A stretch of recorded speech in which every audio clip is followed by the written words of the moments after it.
أعوذ بالله من الشيطان الرجيم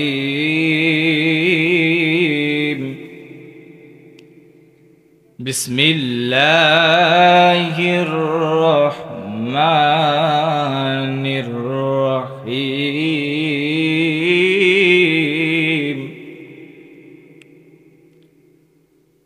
الرحمن علم القرآن خلق الإنسان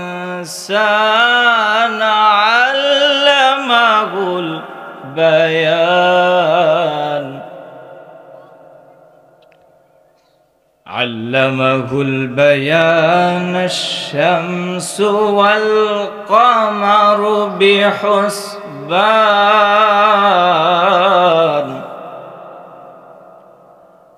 الرحمن علم القرآن خلق الإنسان علمه البيان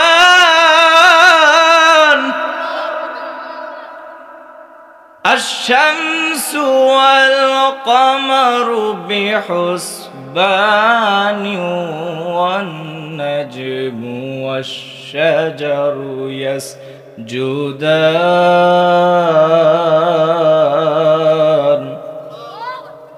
صدق الله العلي العظيم وصدق رسوله النبي الحبيب الكريم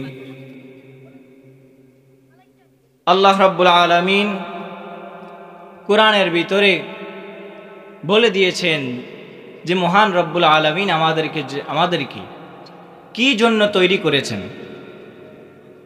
আল্লাহ রাব্বুল আলামিন কোরআনে বলেন, মিনহা খালাকনাকুম ওয়া ফীহা নুঈদুকুম ওয়া মিনহা নুখরিজুকুম তারাতান উখরা। আল্লাহ রাব্বুল আলামিন বলে, আমি আল্লাহ তোমাদেরকে বানিয়েছি। আমাদেরকে কে বানিয়েছে? আল্লাহ রাব্বুল আলামিন বলে, মিনহা খালাকনাকুম ওয়া ফীহা নুঈদুকুম ওয়া মিনহা নুখরিজুকুম তারাতান উখরা। আমি আল্লাহ তোমাদেরকে বানিয়েছি। আমি আল্লাহ তোমাদেরকে আবার যেইভাবে বানিয়েছি সেইভাবে আমি আল্লাহ তোমাদেরকে ফিরিয়ে নিব।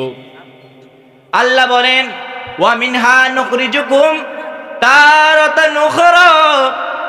আমি আল্লাহ তোমাদেরকে ফিরিয়ে নিয়ে আবার তোমাদেরকে উত্তোলন করা হবে।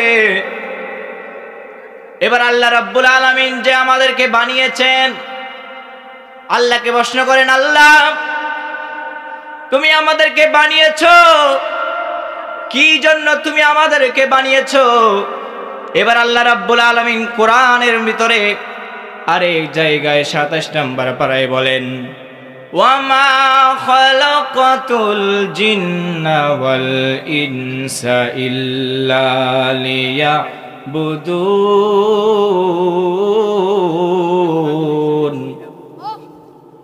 আল্লাহ রাব্বুল আলামিন বলেন, আমি আল্লাহ তোমাদেরকে বানিয়েছি একমাত্র আমি আল্লাহর গোলামি করার জন্য। এই জন্য আমরা গোলামি করব, একমাত্র আল্লাহ রাব্বুল আলামিনের গোলামি করব। আমরা দুনিয়ার কারো গোলামি করব না, একমাত্র আল্লাহর গোলামি করব। এই জন্য আমরা সকলেই গোলামি হবে নামাজের মাধ্যমে, গোলামি হয় রোজার মাধ্যমে। আমরা সকলেই নামাজ পড়তে রাজি আছি না নাই? যেই কথাই ছিলাম, আল্লাহ রাব্বুল আলামিন প্রথমেই বলে দিয়েছেন কি, যে আমি আল্লাহ তোমাদেরকে বানিয়েছি। আমি আল্লাহ তোমাদেরকে বানিয়েছি এবং আমি আল্লাহ তোমাদেরকে নিয়েও যাব। নেওয়ার পরে আমি আল্লাহ তোমাদেরকে আবার পুনরুদ্ধার করব। কিন্তু ওই যে যখন আমি আল্লাহ তোমাদেরকে আবার পূর্ণ জীবন দিব, এরপর আর তোমাদের কখনো মৃত্যু হবে না। বলেন না সুবহানাল্লাহ। তো আল্লাহকে প্রশ্ন করি, ও আল্লাহ তুমি আমাদেরকে বানিয়েছো, কি জন্য বানিয়েছো? এবার আল্লাহ কোরআনে আরেক জায়গায় বলেন, ওয়ামা খালাকতুল জিন্ন জিন্না ওয়াল ইনসা ইল্লা লিয়াবুদুন। আল্লাহ রাব্বুল আলামিন বলেন, আমি আল্লাহ মানুষ এবং জিন জাতিকে সৃষ্টি করেছি একমাত্র আমি আল্লাহর গোলামি করার জন্য। আল্লাহকে প্রশ্ন করেন, ও আল্লাহ, গোলামি করব কিসের মাধ্যমে? তোমাকে ডাকবো কিসের মাধ্যমে? তোমার গোলামি হবে কিসের মাধ্যমে?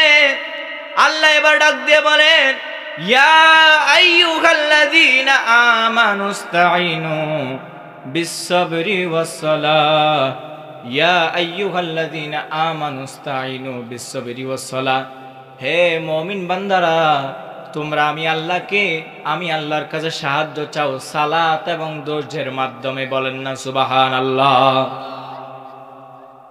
তাহলে আল্লাহকে স্মরণ করা হবে কিসের মাধ্যমে? নামাজের মাধ্যমে আল্লাহকে স্মরণ করা হয়, রোজার মাধ্যমে আল্লাহকে স্মরণ করা হয়, হজের মাধ্যমে আল্লাহকে স্মরণ করা হয়, যাকাতের মাধ্যমে আল্লাহকে স্মরণ করা হয়, দান সদকার মাধ্যমে আল্লাহকে স্মরণ করা হয়। ও আল্লাহ, তোমাকে আমি আল্লাহ আমরা তোমাকে ডাকবো। ও আল্লাহ, তুমি আমাদেরকে কি প্রতিদান দিবা? দুনিয়ার ভিতরে চাকরি করলে, দুনিয়ার ভিতরে একজনের কাছে চাকরি করলে ওই মালিক তাকে টাকা দিয়ে রাখে, ঠিক কিনা? টাকা দেয় কি দেয় না? টাকা পয়সা দেয়, বেতন দেয়। ও আল্লাহ, আমরা তো তোমার ইবাদত বন্দেগী করব, আমরা তো তোমার ইবাদত বন্দেগী করব। ও আল্লাহ, তুমি আল্লাহ আমাদেরকে কি প্রতিদান দিবা? আল্লাহ কোরআনের ভিতরে আরেক জায়গায় বলেন, ফাযকুরুনি আযকুরুকুম ওয়াশকুরুলি ওয়ালা তাকফুরুন। আল্লাহ রাব্বুল আলামিন বলেন, তোমরা আমি আল্লাহকে স্মরণ করবা, আমি আল্লাহ তোমাদেরকে স্মরণ করব। সুবহানাল্লাহ। আল্লাহ রাব্বুল আলামিন আমাদেরকে স্মরণ করবেন। এবার আল্লাহকে প্রশ্ন করেন, ও আল্লাহ, তুমি আমাদেরকে কিভাবে স্মরণ করবা? আমরা তো তোমাকে স্মরণ করব নামাজের মাধ্যমে, আমরা তো তোমাকে স্মরণ করব রোজার মাধ্যমে, আমরা তো তোমাকে স্মরণ করব দান সদকার মাধ্যমে। ও আল্লাহ, তুমি আমাদেরকে কিভাবে স্মরণ করবা? আল্লাহ ডাক দিয়ে বলেন, ফাযকুরুনি আযকুরুকুম ওয়াশকুরুলি ওয়ালা তাকফুরুন। আল্লাহ হাদিসের ভিতরে বলে দিয়েছেন, আমি আল্লাহ তোমাদের জীবনের গুনাহগুলি মাফের মাধ্যমে তোমাদেরকে স্মরণ করব। বলেন না সুবহানাল্লাহ। শুধুমাত্র তাই নয়, আল্লাহ রাব্বুল আলামিন আমাদেরকে স্মরণ করবে আমাদের উপরে রহমত বর্ষিত করিয়া। আল্লাহ রাব্বুল আলামিন আমাদেরকে স্মরণ করবে আমাদের জীবনের গুনাহগুলি মাফ করিয়া। এবার আল্লাহকে ডাক দিয়ে বলি, ও আল্লাহ, তুমি আমাদেরকে স্মরণ করবা। এখন প্রশ্ন হলো, আল্লাহ, আমরা তো তোমার ইবাদত বন্দেগী করব, নামাজ পড়ব, রোজা রাখবো, সব কিছু করব। ও আল্লাহ, এই সব কিছু আমল করার কোনো কবুল হওয়ার কোনো শর্ত আছে নাকি? এবার আল্লাহ ডাক দিয়ে বলেন, কবুল হওয়ার একমাত্র শর্ত হলো ঈমান লাগবে। কি লাগবে? ঈমান লাগবে। ঈমান যার নাই, সারা জীবন মৃত্যু পর্যন্ত যদি কেউ ইবাদত বন্দেগী করে, আল্লাহর ইবাদত বন্দেগী করলো তার কোনো লাভ হবে না। ঈমান যদি থাকে তাহলে তার লাভ হবে। এখন আল্লাহকে ডাক দিয়ে বলি, ও আল্লাহ, ঈমানদার হতে হলে কি করতে হবে? ঈমানদার কারা? আল্লাহ ডাক দিয়ে বলেন, ঈমানদার হচ্ছে তারা যারা আমি আল্লাহকে বিশ্বাস করে, পরকালকে বিশ্বাস করে, আমার বন্ধু নবীকে ভালোবাসে, তারাই হচ্ছে ঈমানদার। বলেন না সুবহানাল্লাহ। তাহলে আল্লাহ রাব্বুল আলামিন সব জায়গায় বলে দিয়েছেন ঈমান লাগবে। ঈমান ছাড়া কোনো কিছুই, কোনো ইবাদত বন্দেগী কবুল হবে না। ঈমানের মূল হচ্ছে নবী। ঈমানের মূল কে? নবী। নবীজিকে ভালোবাসা না বাসলেন তাহলে আপনার ঈমানদার তো হতে পারবেন না।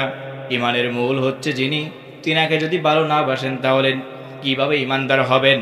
আল্লাহকে মানলেন, মানবেন, আল্লাহকে মানলেন, পরকালকে মানলেন, কিন্তু নবীকে ছেড়ে দিলেন, তাহলে কি ঈমানদার হবে? আবার আপনি নবীকে মানলেন, পরকালকে মানলেন, আল্লাহকে ছেড়ে দিলেন, তাহলে কি ঈমানদার হবে? হবে না।